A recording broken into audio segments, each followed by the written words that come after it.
Kicking off the list at number 10. Blue or red. When The Matrix first came out, my friends and I would always joke about the blue pill or the red pill. That was the whole conversation. Now we're back to a similar conversation, only this time it's the red card or the blue card. What'll it be, folks? Let's start smacking it against the ground as hard as we can and see. Now the show opens up with our main character, Seong Ji-hun, played by the wonderful Jung Jae-lee, and he's down in the dumps, more or less. Not a great father really at all, just horrible money problems too. So when he's approached in the street to play a game of daki for money, he of course says yes. Now he loses over and over and over again, he's getting slapped literally in the face numerous times, but eventually he wins and gets a nice chunk of change. He's then asked in a Morpheus manner, red or blue.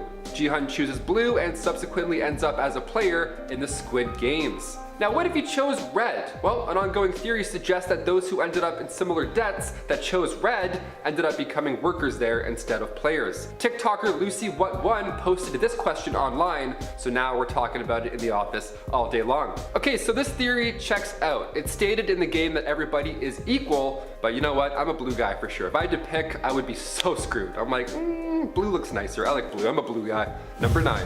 I Am Your Father. This one I have to admit I thought of as well watching the show for the first time. So yes, I'm also a genius. Episode 3 we find our main character Ji-hun at this gaming facility. Now it's almost like a dystopian future in terms of bunking, prison vibes for sure. Even when it comes to being fed, Ji-hun requests chocolate milk because he can't drink regular milk. Side note, that's a great tip for always getting chocolate milk. I'm gonna start saying that. Il-nam, the older man, 001, asks Ji-hun if he was spanked as a child a lot. And he replies, "How did you know?" And then Il-nam tells him that his son did as well and that he was just like him. Just like him, eh?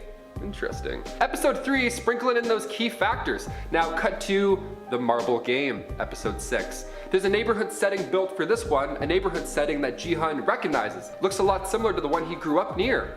Interesting. Now let's backtrack to that first episode where Ji-hun is attempting to get into his mom's bank account. He tries a series of numbers, and if you've ever done an escape room, you're probably leaning in at this point. He tries to use his own birthday, which is 0426. April 26th. And in that 6th episode, Il-nam asks Ji-hun if it's the 24th yet because his son's birthday is coming up. Almost like it's 2 days later on the 26th.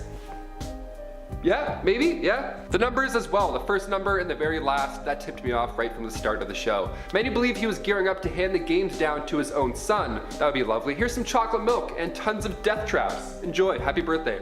Number 8, changing sides. There's a big turning point in this game that makes it stand out against other shows with similar themes. They get to vote and then they get to go home. Problem solved? Question mark? After the first vote to cancel this Mario Party from hell, the players go back to their real life. Thing is, most of them need that money still. The trauma is already embedded in their brains at that point, so you know what? You might as well finish the mission. 14 players chose not to go back after the 50-51 split because, you know, they don't want to play tug of war till death. Fair, more than fair. But what did those 14 players do instead? Well, the front man tells other guards to watch out for players who didn't return. Yeah, you can't just walk around town and then tell everybody about these games. That's a no-no. Plus, as we see in the show, it's not easy to believe people when they tell cops about this game anyways. Like he goes and he explains the games and they're like, yeah, this is insane, get out of here, you're crazy. So a theory is that the players who didn't return still were recruited to pay their debts by being a worker instead, by going onto the red side. And if you look at the 14 who didn't return, plus previous games, they must have had people there leaving, so it kind of adds up to the amount of workers that we have in season 1 of this show. Hot theory, we love it. Number 7, winners return. So you win the game, you're rich, now what? Well, considering the patterns that got them in there in the first place, odds are they probably just spent those winnings and then got themselves in yet again another hole. We literally see this in the first episode with our main dude. So many believe that the guards are previous winners who have fallen back into a gambling debt, or they just can't live normal lives after. After one boy was discovered to be a guard in episode 3, it kind of makes you wonder. I mean, kids are really good at these games after all, so it wouldn't shock me if he was a past winner. Also, that's horrible to have a kid playing these games. Oh my god. Number 6, red hair return. We love a glow up. You change your hair, you're a new person. You start doing unnecessary hair flips, starting to say pardon a lot, you know, you're the talk of the town, you're feeling good. Well, in the finale, Ji-hun decides to change his hair color up a bit, but that transition takes a while after he wins the game. He also doesn't even touch the prize money right after he wins for more than a year, obviously. Too much guilt for chocolate milk. Is there such a thing? It's not until the old man reveals that he was behind the Squid Games does Ji-hun start spending that money. He starts dressing nice and changing his hair color to red. It's cool. Now the show director says that this was done because it was the craziest thing that his character would do, you know, changing his hair, being all different. He's all dark and edgy now, right? Okay. But some believe that he dyed his hair red because he's going back now to pose as a worker in season 2. And that's how he'll take revenge on the game. There's nothing planned yet for season 2, but this feels like a good call. I'm leaning towards this one. Number 5, game theory. We love big metaphors, especially when we watch them for an entire weekend, for 9 hours. And apparently Squid Game is just that. The online community has looked at this show from a bigger perspective. Game theory is the study of interactive decision making, where the outcome for every player purely depends on the actions of everybody involved. So if you move the star in Mario Party, you're moving it away from Luigi, but you're also playing yourself later down the road. You got to think about others in order to make your decisions, while at the same time people are banking on you to make certain calls that they can later on, So in this show, the choices of the rich and lack of the choices from the poor have equal power. Squid Game is an example of what's called zero-sum game or empty-sum game. An advantage won for a single side is a loss on the other side. Luke 6:31, do to others as you would have them do to you. Or for the non-religious folk, check yourself before you riggedy wreck yourself, I guess. Number 4, foreshadowed deaths. This one made me go back and take a look at each episode. This one's pretty good. The entire time we're rooting for these players, we're also so anxious because these games are gory, they're twisted, they're not for the faint of heart. So as we're growing closer to these players, we're hoping that they don't bite the dust. But the way they end up meeting their fate was there the whole time. Player 101, the mafia guy, originally jumped off a bridge to avoid casino debt collectors, and then in the 5th game he dies by falling off a bridge. Player 67 threatened to slash somebody's neck in real life, and then in the game they get theirs cut. Also player 111, he got in trouble before the game started. He was sued for malpractice, just doing the medical system dirty, and then in the game he was taken out for dissecting dead players. Player 212 as well promises to finish the game with player 101, and during that bridge fall she actually grabbed him and took her down with him. A lot of connections, a lot of lessons, a lot of anxiety. Enjoy. Number 3, other games. When the guests first arrive in North Korea, there's hints that this Squid Game wasn't a one of a kind. One of the VIPs says to another that the games in Korea are always so interesting. Okay, so more than one? What makes this one interesting? Look, I'm sure in this world there's other twist-rich masterminds with their own plans and how to use their money. I mean, all of ours on Earth just want to go to space. So that's a good call, I guess. When it's revealed that the old man was really the one who put this game together the whole time, plus the theory that they're related, we now have a new idea. What if the games were just his way of Ji-hun reliving a childhood, a lost childhood, with a horrible twist? Il-nam even tells Ji-hun that it was fun to play with him. A specific theme, creepy and fun, but what about other games? Are those also kid-themed? What if other game makers around the world missed out on board games? Would theirs be like board games from hell? Yeah, let's play Monopoly, but if you land on Baltic, you turn into vapor. Have fun. Number 2, changing sides. So I mentioned earlier that our main guy, Ji-hun, dyed his hair and then he plans on taking down the organization. So the online community thinks that Ji-hun and Jun-ho are pretty much going to swap roles for the next season whenever it does come around. We didn't see Jun-ho die on screen, and after that big reveal that he's in fact brothers with the frontman, I really can't see him being gone for season 2. Also, season 2 would kick off on a pretty intense note if both players swapped morals all of a sudden. I'd love to see Ji-hun sneak into the games just like Jun-ho did, because that was a brilliant reveal. Part of me wants every season to be completely different, kind of like Hunger Games or whatever, but at the same time, a consistent play throughout these seasons could be the trick for us watching forever. Kind of like how Saw kept making movies. I smell the next John Kramer, for sure. And finally, number 1, number 1's jacket. We'll end this list on a nice touch, I guess, a small act of kindness that we now know has a much deeper meaning. Let's look back to the first riot. The frontman and the workers are just watching everybody get taken out and it's pure chaos, but as soon as our number 1 man, the guy behind it all, unbeknownst to us, says that he's scared, the doors open immediately. So that was a glimpse of his power, only we as an audience at this point thought it was because he's old and confused. Now he knew what he was doing. Another game-changing moment was later when Ji-hun received his jacket before re-entering the competition. It seemed again like an act of kindness, but really he knew that jacket with that number held immunity for the games. Kicking off the list at number 10, off the cuff. TikTok user Janini brought this one out on social media, and it made me rewatch that tug of war scene again. Lo and behold, they're onto something here. If you look real close in episode 4, you can spot Il-nam's cuffs designed a little bit differently than our other players. It's tug of war to death. You can't just let go of the rope or else this wouldn't be Squid Game, would it? So after one side wins the game, they're all laying there still attached to the rope after the other side got cut off and, fell to their doom. The camera pans down all the players who have 1, and they're all out of breath. They're all lying there, terrified and relieved all at the same time, but the camera clearly shows these shiny silver locks on all the black cups. Now when it cuts to David Copperfield here at the bottom, there's no silver lock to be seen. Now of course, because if he flew over the edge in a turn of events, he could easily just let go, being the creator and all. But that was a good spot, so we have to start off the list with that one. Good eye. Number 9. Symbolic attire. Ian Nathanson commented, "You forgot how the workers had similar markings to the action buttons on a PlayStation controller. Does this mean that there will be a future console adaptation of Squid Game?" Well, first of all, I'm a PlayStation guy, so this comment hyped me up. I sure hope so. But the symbols were referencing the actual Squid Game, the very last game, and also the title of the show. Nice. Circle symbols are staff workers, triangles are soldiers, the only ones that are actually armed, and square symbols were managers, who in fact had the most power despite the armed soldiers. The symbols also run a little deeper than we think. The symbols are letters of the Korean alphabet. The circle translates to O, triangle translates to J, and square translates to M. The initials OJM is Korean for, you guessed it, Squid Game. Number 8. 2020 Player's Book. This next one made me raise my eyebrows. Kind of like this, except with a little less flair. I can't believe I missed this. Okay, so when Junho originally found the Squid Game archive room, he found this player room. I was rooting for Junho the entire time. He's super smart, he sneaks onto the island, he was out to do anything he could to locate his missing brother. So his character arc was, I'd say, the most exciting, at least for me, until, you know, he was betrayed and our hearts were immediately broken. But that book that he flips through with all the players and backgrounds, it starts at player number 2. As much as it appears that he might need it, player number 1 does not need a background check for himself. After all, he probably picked that binder out himself. It's like blue, green, blue, green, blue. Ooh, black, that's ominous. Debit. Number 7.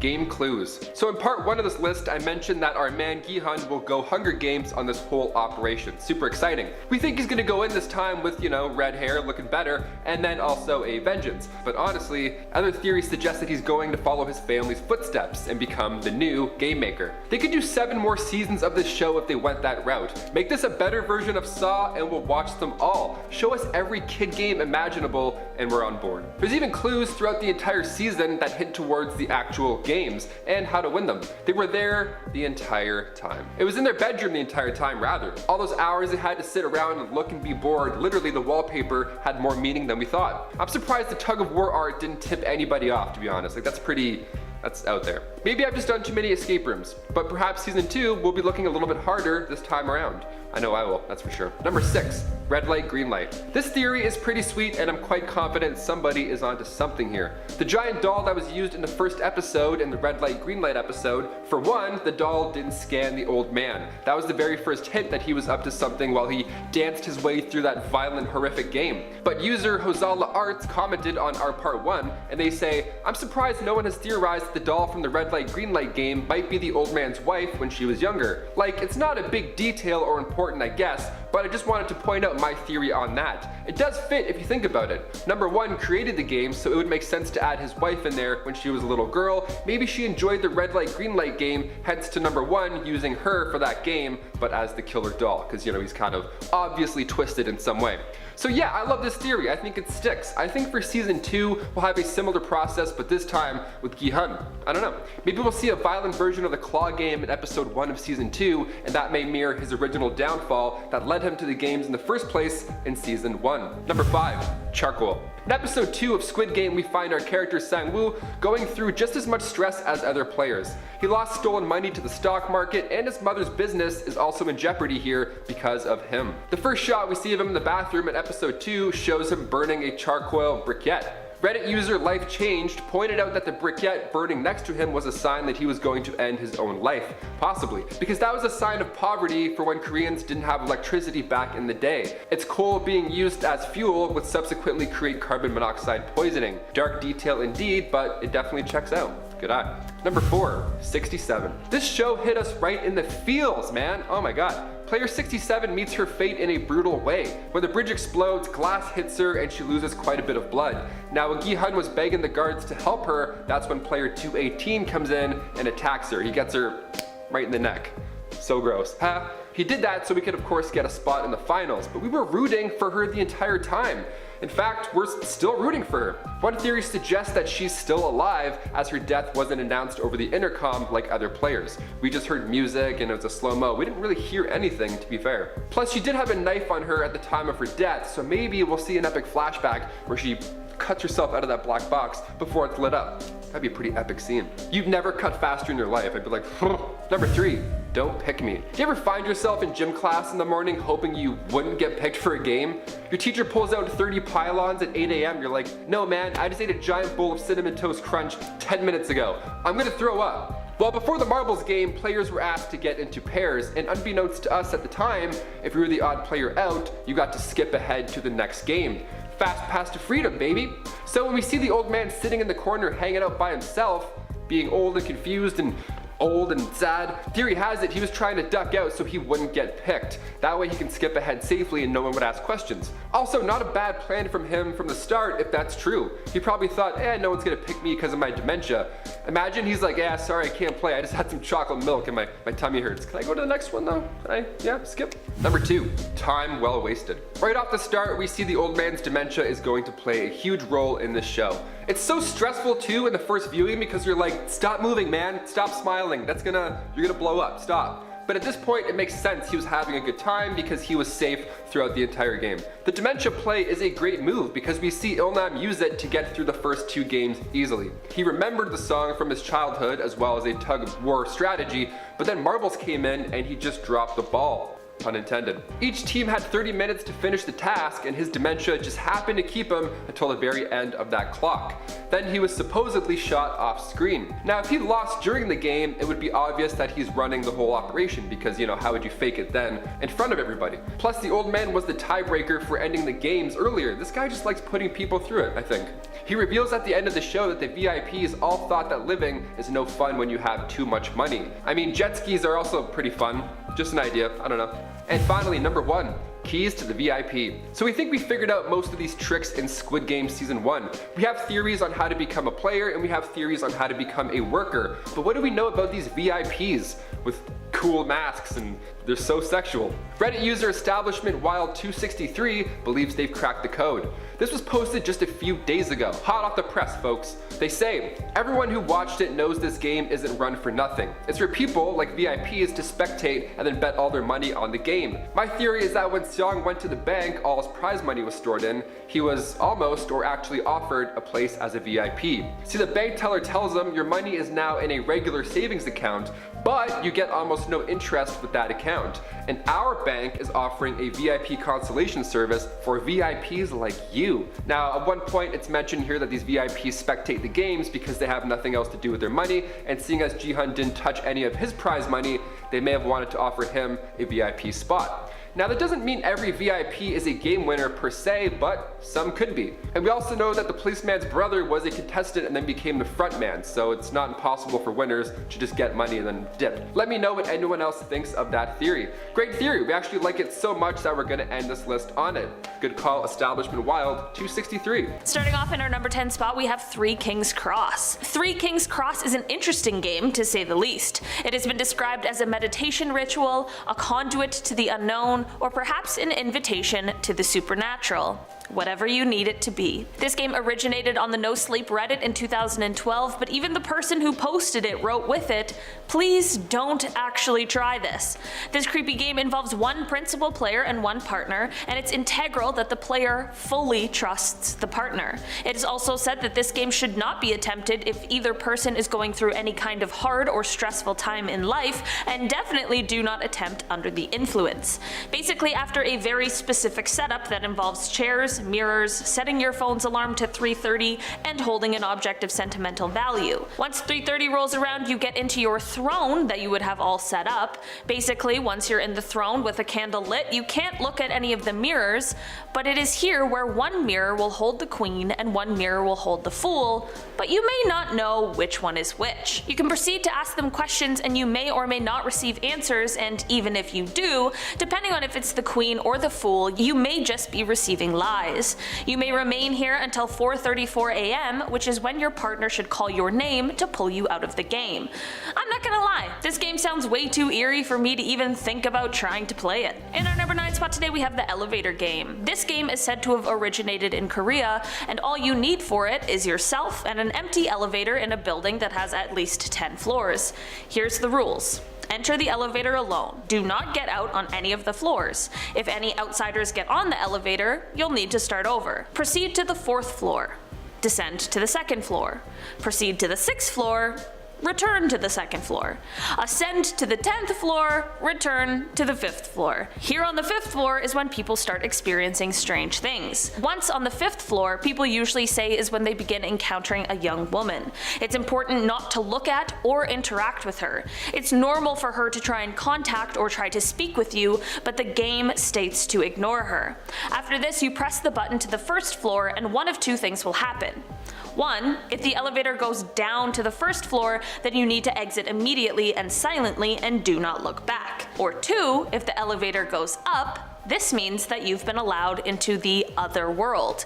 You'll reach the 10th floor and things may look different. No one else will be on the floor. Sometimes the power is out. Here on the 10th floor you may encounter the young woman again, and if you choose to exit the elevator, it is recommended that you continue to ignore her. It is said that if at any point you interact with this young woman, she will follow you home once you leave the elevator, and I think it goes without saying that most people don't want to bring home any otherworldly being with them. I think I might just skip the elevator game and take the stairs. In our number 8 spot today we have Ouija boards.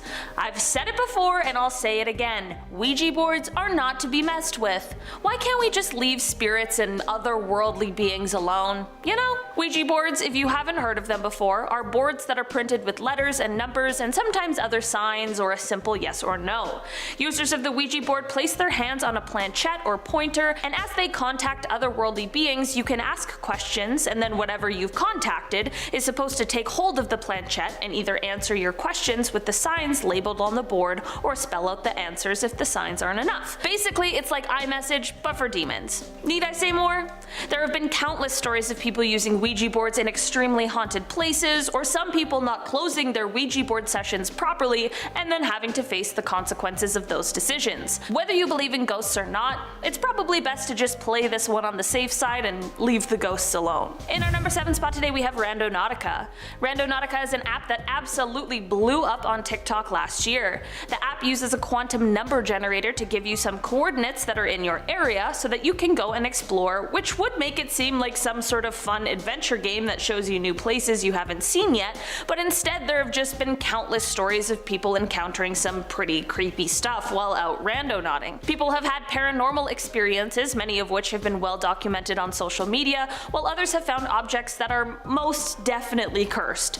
A group of teenagers even made the gruesome discovery of a suitcase which ended up containing 2 bodies while randonauting, which is absolutely insane. Even though the coordinates are supposed to be random, it always seems to lead to something scary and sinister. I'm not saying that something weird is going on here, I'm just saying this app and game might be a good one to stay the heck away from. In our number 6 spot today we have the Triple Mirror game. I had never heard of the Triple Mirror game before I started making this list, and honestly I'm pretty glad about that. So basically for this game you mostly just need a lot of mirrors. Well, actually you need 3 mirrors, no less.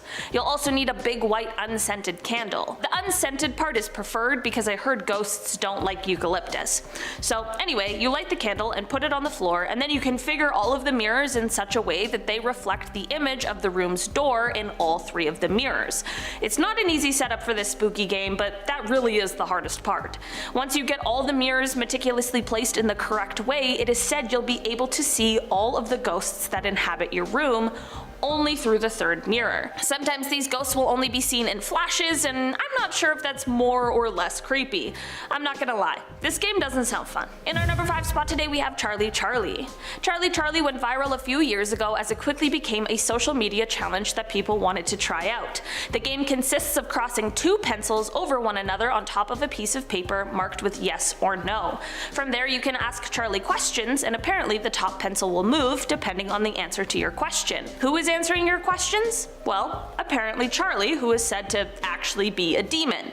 Okay, Summoning demons wasn't exactly high on my list of fun games to play, but to each their own, I suppose. In our number 4 spot today we have Bloody Mary. This one is pretty famous, so there's a good chance you've heard of it already. This game, which in North America we call Bloody Mary, exists in multiple countries around the world, all with slightly different backstories depending on the location, but with relatively the same rules and outcome. So realistically, this game can be played in any indoor room, but because of the fact that it requires a total blackout with no light leaking in, the most popular place to play the game is in the bathroom. Wait until nightfall and then enter the room with the necessary supplies. With a candle lit, look into the mirror and continue repeatedly chanting the name Bloody Mary until you reach the magic number 13. From here, people have explained that they have seen the apparition of Bloody Mary screaming at them, cursing at them, sometimes even going as far as to harm people, steal their soul, drink their blood, or even scratch their eyes out. I don't know, you guys. There's just some things you don't risk. Whether I believe in it or not, why would I try and find out? In our number 3 spot today we have the Midnight Game. This game is said to have originated from an old pagan ritual that was used to punish those who broke the law. Basically, you write your full name out on a piece of paper and place it in front of a wooden door. Then you light a candle and set it on the piece of paper and wait until just before midnight and then knock on the door 22 times so that the last knock perfectly lines up with the first stroke of midnight. If you complete this, it is said that you will have unleashed the Midnight Man. Who is the Midnight Man? Well, apparently he's some sort of supernatural creature that is now hunting you for the next 3 hours. From the time he is unleashed until 3:33 a.m., you have to walk around with your candle and try not to get caught. If the candle goes out, that means he's close. If you can't get the candle relit, it's advised that you surround yourself with salt. If you don't act quick enough and the Midnight Man catches you, well, no one knows exactly what happens because no one's still around to tell the tale. In our number 2 spot today we have Charlotte's Mirror. What is up with ghosts and mirrors, you guys? This game involves the conjuring of a spirit of a 7-year-old girl whose mother was burned at the stake in the 15th century after being accused of witchcraft. All you need to play this game is a dark room, a mirror, and something that Charlotte might like a toy. Put the toy on the floor, and while only looking at the reflection of it in the mirror, wait to see if Charlotte approves. If she does, she'll reward you by answering any questions you may have, but the trouble comes if you didn't bring her a gift she likes. It is said that Charlotte especially hates candles, so it's also recommended you don't bring one of those. Rumor has it she's not a ghost you want to mess with. In our number 1 spot today we have the Closet Game. This is like 7 Minutes in Heaven, except the exact opposite of that. For this game, around midnight you step into a dark closet and close the door. You wait for 2 minutes and then hold out an unlit match. From here, you need to chant, "Show me the light or leave me in the darkness." If you hear voices whispering behind you, fight the instinct to run as fast as you can and instead light the match right away. Don't let it go out though. If you do, that's when the demon will grab you and take you to wherever he came from, and that is not a place you want to go. As long as the match is lit, it acts as your protection. You can listen to what the whispers have to say for as long as you like, and when you're ready, slowly, without letting the match go out, reach for the door and leave the closet.